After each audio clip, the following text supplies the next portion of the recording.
ನಿಜಕ್ಕೂ excess data D219 FM ರಿಸೆಪ್ಷನ್ನು top ನಾಚಲ್ಲಿದೆ.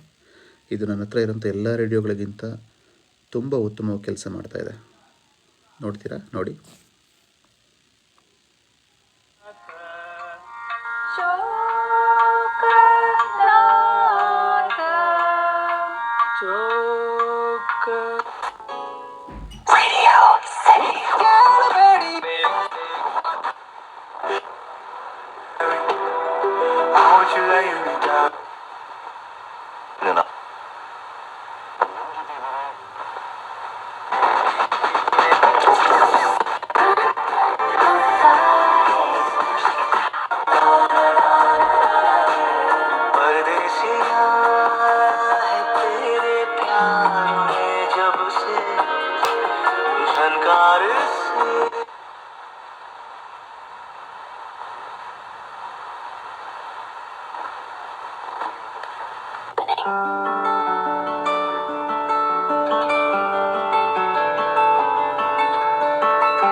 ನಿಜಕ್ಕೂ ಯಾವ ರೇಡಿಯೋಲ್ಲಿ ಕೂಡ ಇಷ್ಟೊಂದು ಸ್ಟೇಷನ್ಸು ಇಷ್ಟು ಅಕ್ಯುರೇಟಾಗಿ ರಿಸೀವ್ ಆಗ್ತಿರಲಿಲ್ಲ. ನಿಜಕ್ಕೂ ಇದೊಂದು ಒಳ್ಳೆ by far the best radio ಅಂತ ಹೇಳೋಕ್ಕೆ ಇಷ್ಟಪಡ್ತೀನಿ. Thank you.